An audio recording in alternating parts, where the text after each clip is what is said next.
telespectadores, estamos iniciando mais um programa ASP-UF em Ação, em parceria com a Pró-Reitoria de Extensão da Universidade Federal Fluminense. Hoje, o tema que vamos trabalhar é intolerância religiosa, um tema bem atual. E para conversar sobre este tema, nós temos o prazer de ter a presença da professora Cristina Vital, que é do Departamento de Sociologia da Universidade Federal Fluminense. Ela é antropóloga, formada pela Universidade Federal do Rio de Janeiro, tem a pós-graduação e o doutorado feito em Paris, no Instituto de Altos Estudos História e de Sociologia. Professora Cristina, agradecemos a sua participação, a sua presença, e a nossa pergunta inicial é: na PROEX e também no Departamento de Sociologia, você tem discutido a questão da intolerância religiosa. Como é que esse tema despertou? Então, em primeiro lugar, obrigada pelo convite. Acho muito importante a gente debater esse tema na sociedade. É um tema candente que tem provocado inúmeras situações de violência na sociedade hoje. E no Brasil, de algum modo, essa questão foi escamoteada por muitos anos. E aí, a partir da década de 90, esse começa a ser um tema tratado publicamente. E aqui na UF, mais recentemente, numa parceria entre a universidade e a Fundação Palmares, obtivemos recursos para fazer um programa de extensão que incluiu atendimento de vítimas de intolerância religiosa, dessa violência religiosa que acontece, então em todo o estado. No âmbito da Secretaria de Direitos Humanos é esse atendimento, que é um atendimento feito por advogados, psicólogos e assistentes sociais, então é multidisciplinar esse atendimento dessas vítimas que chegam a esse programa que vem sendo então financiado e gerido com esses recursos e também com assistência de professores e alunos da universidade que estão engajados nesse programa e fazem o acompanhamento dessas vítimas. Paralelo a esse trabalho de atendimento mais direto às vítimas, a gente fez uma série de seminários, porque é importante a gente estar falando sobre essa questão da intolerância, vendo quais são os diferentes desdobramentos disso, porque há uma interseccionalidade, há uma questão racial envolvida, de gênero envolvida, de orientação sexual, e essas várias camadas de preconceito que existem na sociedade se somam a essa questão religiosa também. Que bom. Quer dizer, você fez a citação da Fundação Palmares. Sim. Explica um pouco para o grande público o que é a Fundação Palmares. Então, de repente, muita gente não conhece.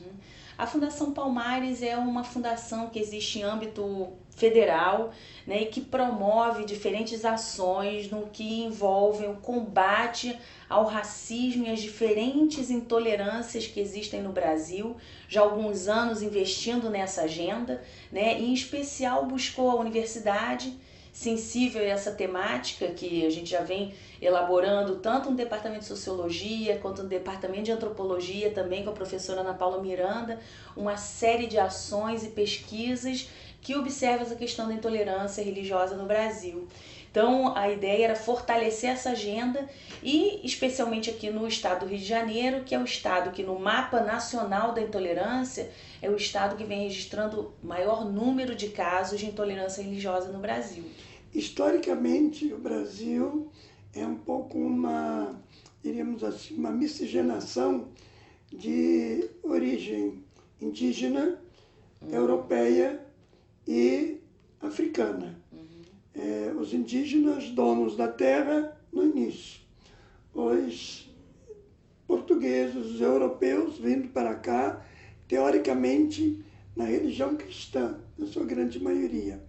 E os escravos, vindos para o Brasil, os milhões de escravos, tendo as suas religiões específicas. Então, nós percebemos que no início houve um abuso uma dominação do europeu sobre o indígena.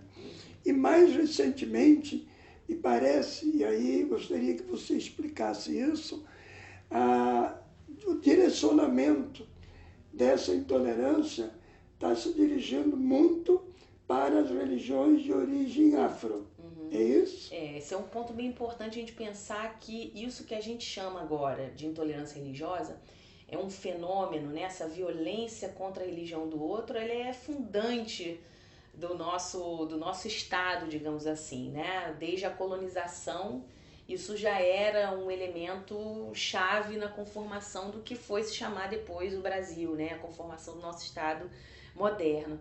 A questão é que a partir principalmente aí da década de 90, com um evento que ficou conhecido como Chute na Santa, que foi um programa de um pastor da Igreja Universal do Reino de Deus, que no dia da padroeira do Brasil, né, um feriado nacional, então para dizer que aquelas imagens elas não valiam de nada, porque o protestantismo, em certo sentido, é isso, tem um iconoclasmo que funda, digamos assim, o protestantismo, ele então chuta a santa para dizer que aquela imagem ali ela não tem poder algum.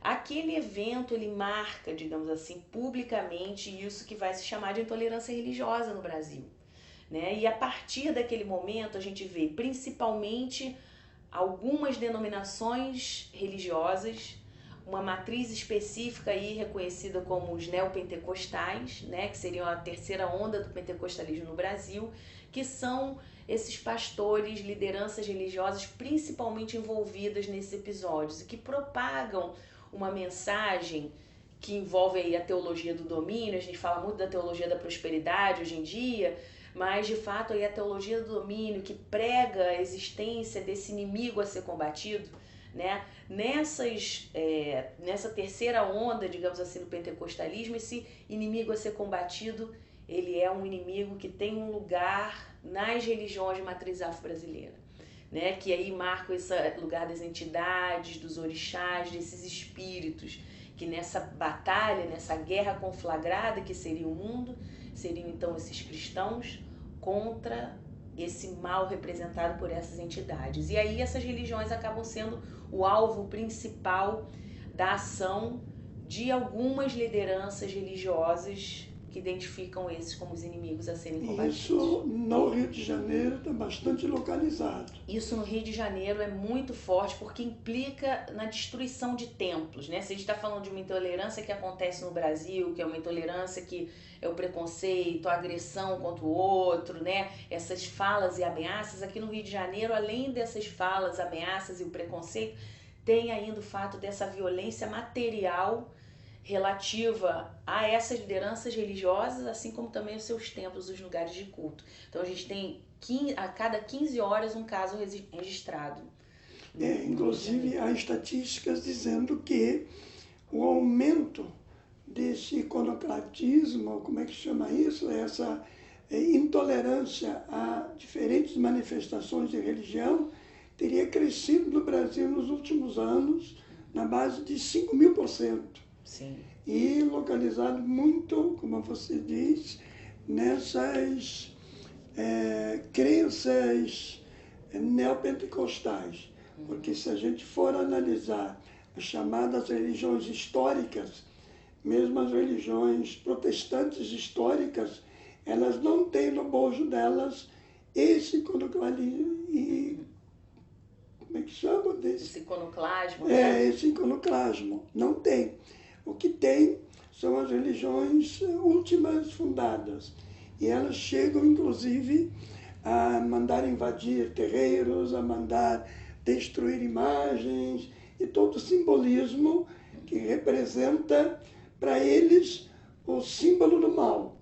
Essa questão me parece central. Ela é central porque a gente está falando de uma narrativa da guerra que se estabelece aí, sobretudo, a partir do final da década de 70 e que ela vai ganhando corpo e expressão na multiplicação também desses fiéis dessas igrejas, né? Então a gente percebe hoje uma narrativa motivacional, por um lado, que se confronta publicamente com essa narrativa da guerra, né? E a gente está falando de uma responsabilidade de lideranças religiosas cristãs que impulsionam, que dão uma condição de possibilidade moral de pessoas na base da sociedade estarem propagando e agindo conforme esse ódio, né? Então a gente tem uma responsabilidade a ser aí localizada nessas lideranças que estão formando juventude, que estão criando uma condição de possibilidade para a propagação desse ódio, que isso tem que ser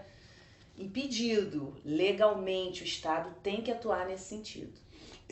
Em recente artigo, Henrique Vieira, que é pastor da Igreja Batista, ele diz assim: ao longo da história, o fundamentalismo religioso transformou a mensagem de amor em instrumento de intolerância. Quer dizer, o absurdo dessa questão é que transforma uma mensagem que centralmente é de amor ao próximo, de respeito ao próximo, como motivo exatamente de agressão. Uhum.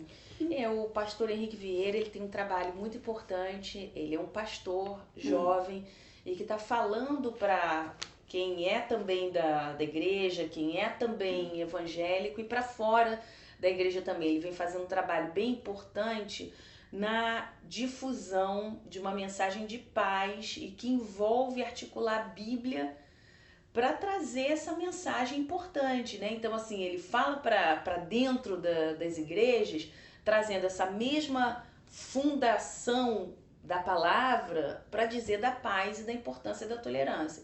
Isso tem um papel fundamental, né? Então, ele está articulando a ideia de que isso que a gente vai chamando no livro que a gente lançou agora no início de 2017, né, que foi uma pesquisa na qual a gente foi acompanhando aquela primeira candidatura evangélica ao Congresso Nacional, né, a presidência da República, e a gente estava falando sobre os medos sociais e esse extremismo religioso, porque a gente defende a ideia de que o fundamentalismo, ele por si só, ele não explica essas situações que a gente vem acompanhando, porque os movimentos literalistas ou de fundamento nas palavras, nas escrituras sagradas, elas existem em várias religiões e não por isso refletem sempre violência. O que acontece é um extremismo, ou seja, ações violentas na tentativa de estabelecer aquilo que determinados grupos ou lideranças julgam como uma verdade.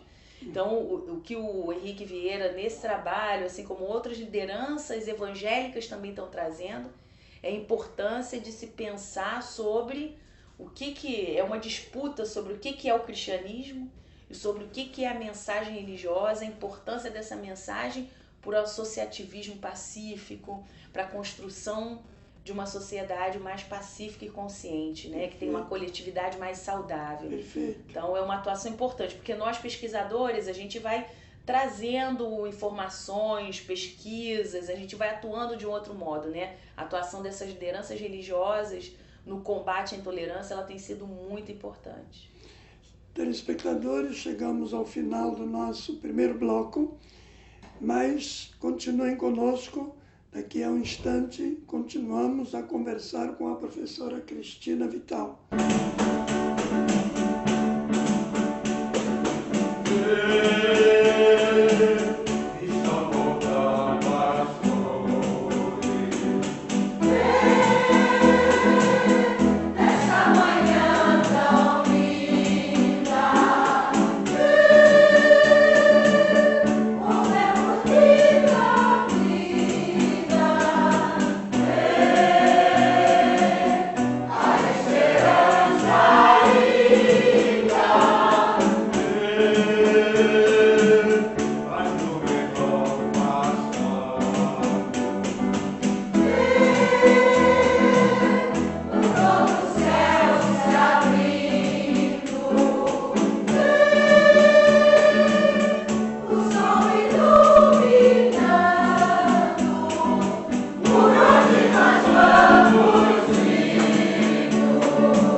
Estamos reiniciando o programa sobre intolerância religiosa, contando com a participação da professora Cristina Vital, do Departamento de Sociologia da Universidade Federal Fluminense.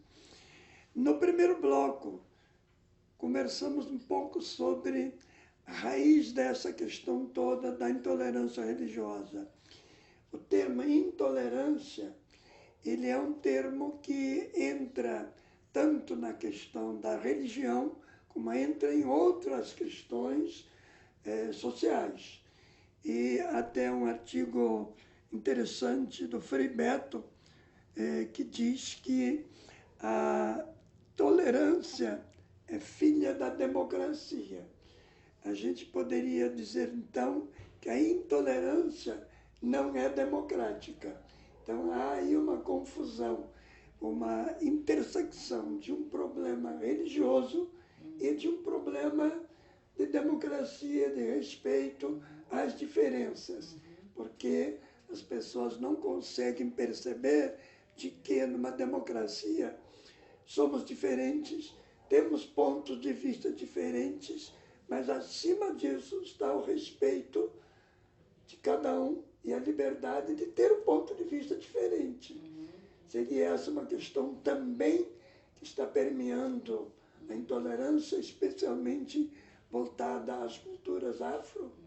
Esse é um ponto que o Frei Beto traz, que ele é muito presente na agenda hoje, nesse debate sobre a intolerância religiosa, né? Então, a gente vem acompanhando como diferentes lideranças de religiões de matriz afro-brasileira vêm demandando respeito, né? Respeito não exatamente como cultura, como folclore, o lugar que essas lideranças dizem que elas tiveram ao longo da história, né? Então apareciam no currículo escolar como um grupo folclórico. Eles demandam respeito como atores públicos, como atores políticos, como cidadãos, como religiosos. Então, essa questão aí da democracia, do respeito, ela é fundamental nessa agenda.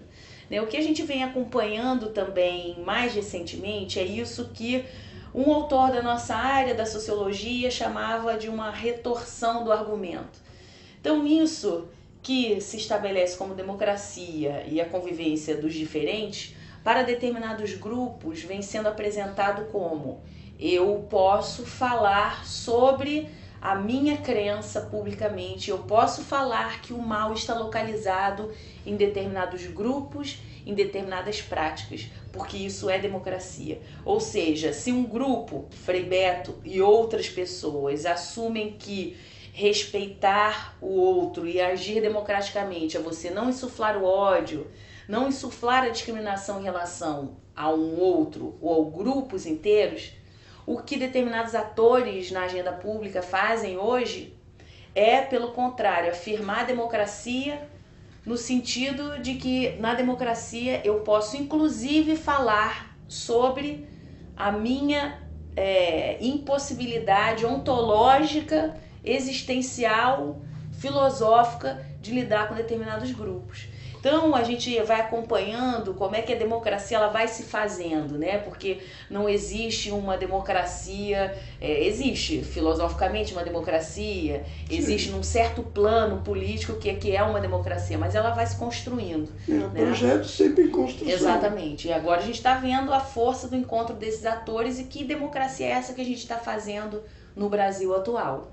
Historicamente, o Brasil é conhecido como um país em que não há discriminações, que não há racismo, que não há essas questões todas, diríamos assim, de diferenças religiosas. E se historicamente isso é dito, hoje nós estamos negando por essas práticas essa história. Esse é um ponto também bem importante, né? Porque tem no mapa global da intolerância religiosa, o Brasil ele ainda é um país muito mais tolerante que outros países, né? A gente teve, há 20 anos atrás, uma contabilização da ONU mostrava que havia 8 milhões de pessoas no mundo vítimas de intolerância. Hoje são 60 milhões de pessoas vítimas de intolerância.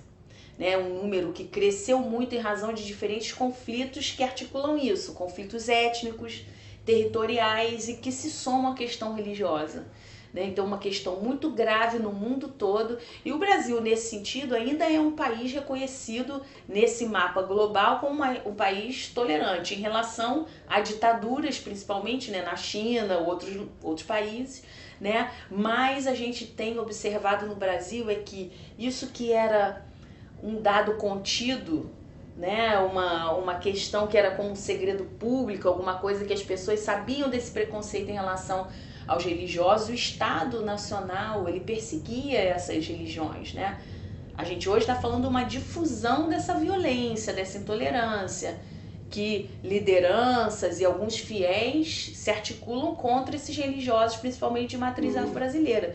Mas o Estado no Brasil, até a década de 70, mas sobretudo ali até os anos 40, tinha uma atuação contundente contra religiosos de matriz africana. Inclusive a governadora, uma ex-governadora do Rio de Janeiro, a Benedita da Silva, teve o centro da mãe dela invadido por polícia civil à época, e ela saiu, ela lembra até hoje da mãe com várias imagens numa bacia tentando preservar essas imagens sagradas.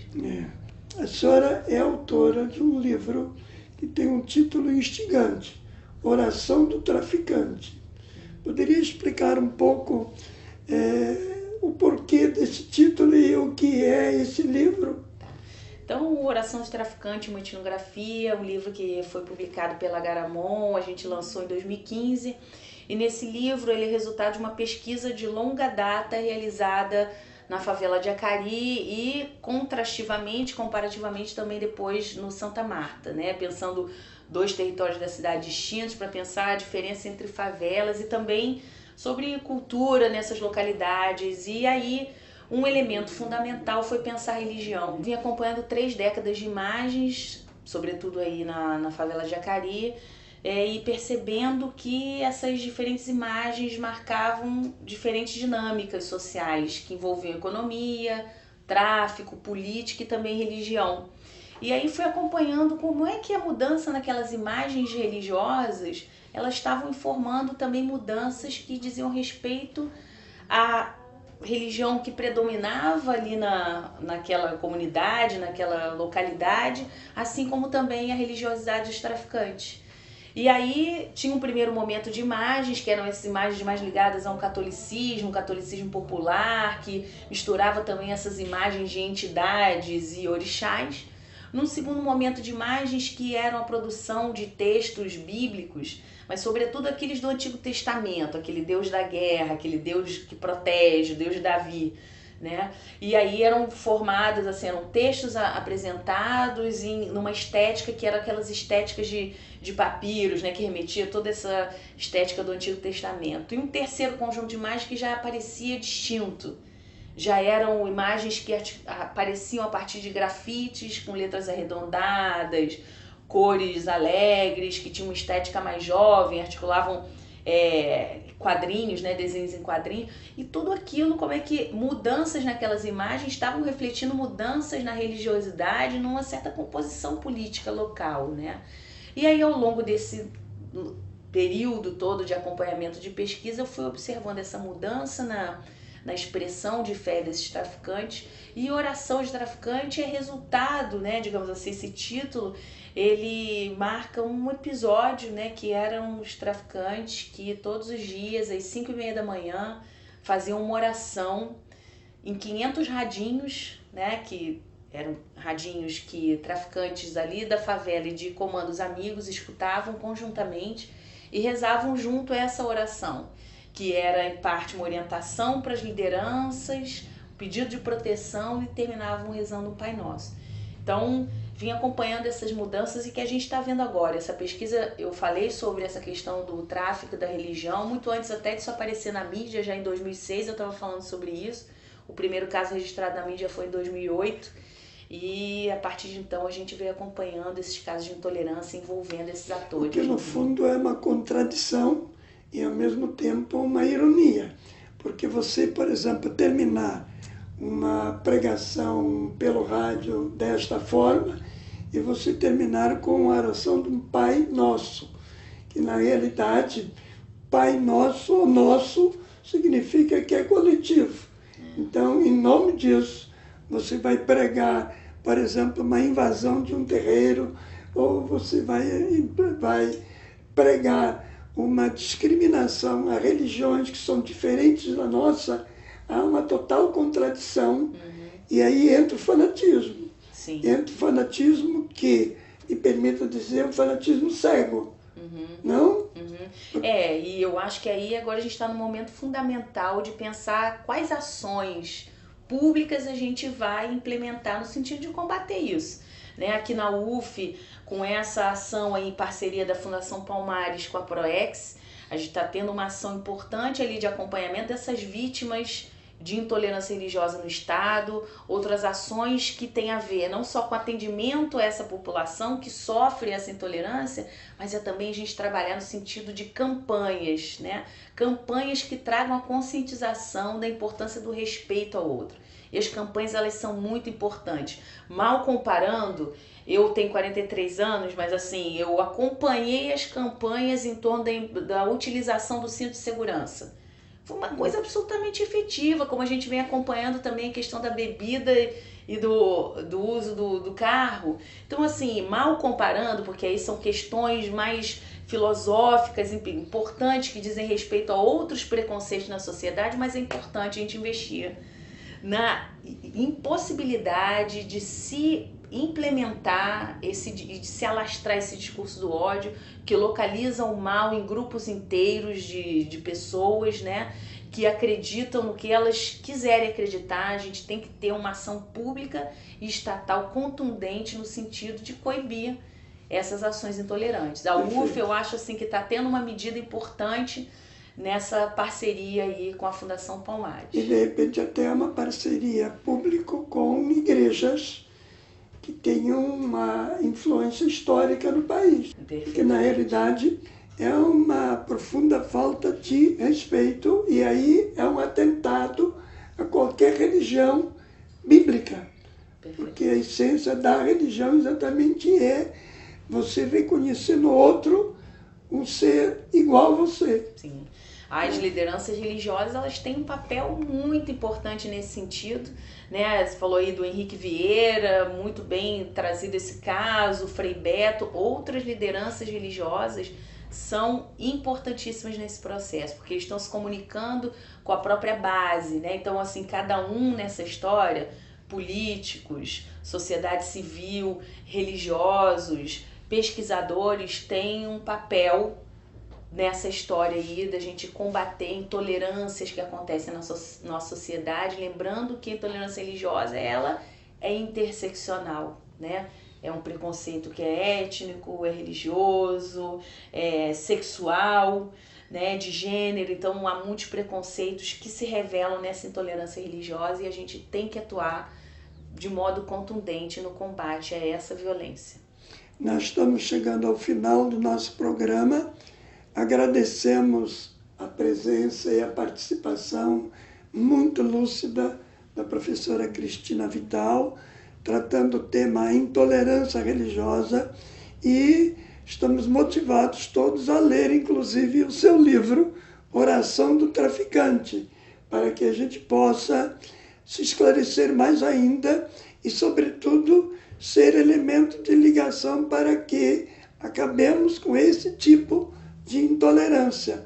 Agradecemos a professora e os senhores permaneçam sintonizados com nossos programas, vejam na telinha o site.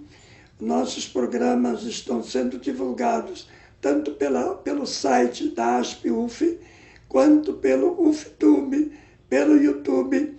Acessem e participem conosco. Muito obrigado.